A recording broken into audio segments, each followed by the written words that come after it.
بسم الله الرحمن الرحيم إن الحمد لله نحمده ونستعينه ونستغفره ونعوذ بالله من شرور أنفسنا ومن سيئات أعمالنا من يهده الله فلا مضل له ومن يضلله فلا هادي له ونشهد أن لا إله إلا الله وحده لا شريك له ونشهد أن محمدا عبده ورسوله أما بعد السلام عليكم ورحمة الله وبركاته.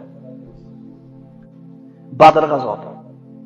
Alloh taolo bu g'azot haqida Yawmal Furqon, Yawmal Taqal Jam'an, ikki jamoat uchrashgan hamda haq bilan botilni ajratgan Furqon kunini nomlagan.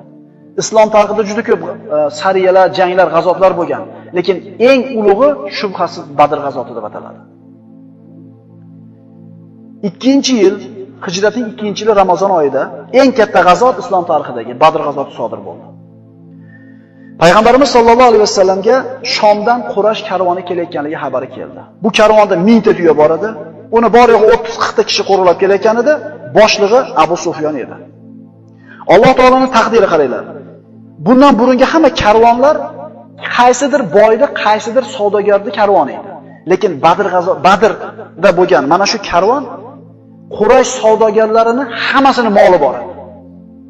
Ya'ni bu karvonni himoya qilishlikka hammasining talabdorligi bor edi. Karvonni xabari kelishi bilan payg'ambarimiz sollallohu alayhi vasallam karvonni yo'lini to'sgani o'zi chiqmoqchi ekanligini ma'lum qildi hamda sahobalarga kim xohlasa chiqsin men bilan dedi. Majburiy qilmadi. Alloh taolo aytadi: "Kama akhrajaka robbuka min baytika bil haqq." Parvardigoringiz haq hukm bilan sizni uyingizdan janggohga chiqarganga o'xshaydi. Ya'ni odamlar payg'ambarimiz o'zi chiqdi deyapti, yo'q. Alloh taolo bu jangda Alloh taolo o'zi tartibga keltiryapti. Payg'ambarimiz bilan 314 ta sahoba chiqdi. Usmon ibn Affon ham chiqmoqchi bo'ldi, payg'ambarimizning kuyov bolasi. Lekin Ruqoya, payg'ambarimizning qizi Ruqoya roziyallohu anha bemor bo'lganligidan Rasululloh siz Ruqoyaning oldida o'tiring dedi. Usmon ibn Affon shuning uchun Badr g'azotiga chiqmadi. Shomdan karvonni boshqarib kelayotgan Abu Sufyon Qurash karvonlariga tez-tez hujum bo'lib turganligi uchun nohata bir ehtiyotkorlik bilan ish tutdi. Karvon yuradigan yo'lga o'zidan avval odamlarni yuborib, yo'lni xotirjam yoki xotirjam emasligidan xabardor bo'lib turadi. Badrga yaqin kelgan paytda Abu Sufyon karvonni to'xtatdi-da, oldiga o'zi o'tib bir xabar olib kelmoqchi bo'ldi. Rasululloh sollallohu alayhi vasallam ham karvonning qayerdaligidan xabari yo'q. Xabar topib kelishligi uchun ikki sahobasini, Busbus ibn Amr va Adi ibn Abi Zarbalarni oldiga yubordi. Shu vaqtda Abu Sufyon ham chiqib kelayotgan edi. Payg'ambarimizning bu ikki sahobasi Busbus bilan Adi Badr suvi oldiga kelganida, Badr suvi oldida bir kishi o'tirgan edi. Nariroqda ikkita ayol suhbatlashayotgan edi. Ayollardan biri "Qachon haqqimni berasan?" desa, ikkinchisi "Yaqinda karvon o'tadi, shu yerdan o'tadi, shunda olib beraman" dedi. Shundan har ikki sahoba karvon yaqin qolganligini xabarni bilishdi-da, o'rnlaridan turib payg'ambar sollallohu alayhi vasallam oldiga qaytib ketdi. Ular ketishi bilan Abu Sufyon keldi u yerga. Kelib qarasa bir odam o'tiribdi. Boshqa hech kim yo'q, ayollar ham ketgan edi. Hali odamning oldiga borib turib Abu Sufyon "Bu yerga biror bir odam keldimi shu yaqin o'rtada?" Hali kishi aytdiki, "Ana u yerda ikkita odam o'tirgan edi, ana ayollarning gaplarini eshitib turib ketishdi" dedi. Abu Sufyon daholardan edi. U oddiy odam emas, nohata bir hiylakor, makkor odam edi. Ikkala sahoba to'xtab turgan, tuyalarini tushib turgan joyga bordi-da, tuyalarning axlatini topdi. Olib axlatni titib ko'rdi. Titib ko'rdi, tuyaning axlatining ichidan xurmoning donalari chiqdi. Ya'ni qaysi arab qabilasi tuyalarini xurmo bilan boqadi? Xurmosini ko'pligidan. Faqatgina yasiribliklar. Demak, bu yerga payg'ambarimizning odamlari kelganligi va karvonni yaqin qolganligidan, yaqin karvonni kelishligidan xabar topganligini bildi-da, shoshganicha karvonga ortiga qarab qaytib ketdi. Abu Sufyon payg'ambarimizning qo'shinidan omonda qolmasligini tushunganidan Makkaga karvonni himoya qilishlik uchun Qurayshdan yordam so'rab odam jo'natdi. Bu ishga Domdom ibn Amr ismli bir kishini tanladiki, bu kishi nihoyatda odamlarni e'tiborini tortishlikka nihoyatda usta odam edi. Domdomga Abu Sufyon aytdiki, "Sen borib Makkadan menga yordam so'ra. Muhammadning qo'shinidan qutulaman deb o'ylamayman." Domdom shoshganicha Makkaga qarab ketdi. Makkaga kirishlikka yaqin qolganida tuyasidan tushib, ko'ynaklarini yirtdi ikki tomonidan. To'ntarib kiydi. Tuyasini burnini jarohatlab turib, tuyani oqqan qonidan tuyani o'ziga ham surtdi. Qondan olib turib o'ziga ham surtdi. Uni ko'rinishini hatto bir vahimali bo'lib, xuddi urushdan zo'rg'a qutulib qochib kelgan odamning ko'rinishiga keldi. Makkaga kirishi bilan baqirishni boshladi. Al-G'avs, al-G'avs, al-Latima, al-Latima. Odamlar uni baqirig'iga yig'ilib kelib to'planishdi. Nima bo'ldi? Nima baqiryapsan desa, haligilarga javob bermadi. Odamlar to'plangandan keyin yana yurib ketdi. Ketib borar ekan al-G'avs, al-G'avs, al-Latima, al-Latima yordam beringlar degan ma'noda.